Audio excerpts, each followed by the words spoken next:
Hi, it's Mark Owen from Moose Marketing and PR, the editor of Punchline magazine. Welcome to Punchline Talks. Today I'm at the Cathedral Quarter on Westgate Street. I'm with Claire Dovey-Evans from the Cathedral Quarter. Thanks ever so much for a quick chat, Claire. What's going on here? What is all the Cathedral Quarter and the works that have been done here? So Cathedral Quarter is a high street heritage action zone. It's one of many up and down the country that are funded by Historic England. So Gloucester City Council bid to be one of these high street heritage action zones. A bit of a mouthful, we like to call it HAZAZ. So we are one of about 68 up and down the country, and we've got about £1.9 million from Historic England to do a series of works on the high street which will regenerate the high street effectively through its heritage. So it's all about the historic buildings and the historic environment and the character of the area.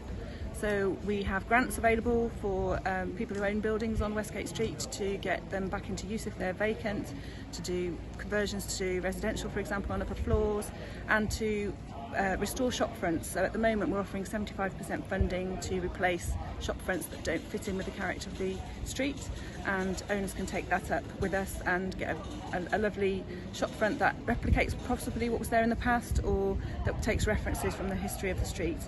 And we can also do some works to the public realm as well as part of that work, and we've got a survey out at the moment asking people what they would like to see possibly change in the way of the street scene, you know, what they like, what they don't like. So that's the main strand of the project. We've also got a cultural programme, which is a series of cultural events. So today, for example, we've got a stencil workshop happening in the Arts and Crafts Centre down the road, and we'll be having an artist in residence in our shop on the high street here, and we'll be doing lots of events and activities that the community would like to see, so they're very much engaged as well, and it's going to be led by the sort of local arts and crafts bods, if you like, from the city, and they'll be developing their own series of activities. Now, there's a lot of criticism obviously on Westgate Street and around Gloucester, because there's quite a few empty shops, and we all know about the pandemic, but there were empty shops beforehand. What will this do? What would you hope to achieve? Well, obviously we're hoping that the funding will give a bit of confidence to the business owners on the street that it's worth investing in their properties. A lot of them are very historic, you know, they look sort of fairly modern on the outside, some of them, and even the ones that look a bit old, like the Georgian and Victorian ones, are actually much older inside. They've got timber frames on the inside perhaps, and sometimes owners don't know what to do with them. So this project is all about giving that advice and assistance. So usually you might have to go through a pre-application process with the council, for example.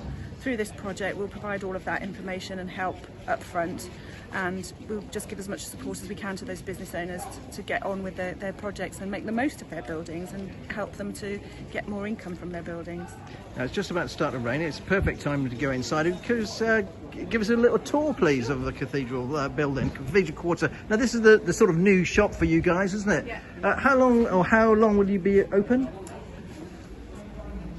Or how many days will you be open? So we'll be open 2 days a week initially. We'll be open on Wednesdays and Thursdays from 10 till 4. Hopefully a bit longer when we get our artist in residence in, and also perhaps a consultant looking at taking people's memories and stories as part of the Westgate Stories part of the scheme. So yeah, 2 days initially, but hopefully more in the future. Now, there's some very, very old timber. And is this part of the Fleece? Is it very old? It is, yes. So this is part of the Fleece complex of buildings, so dating back to at least the 17th century, so 1600, possibly earlier.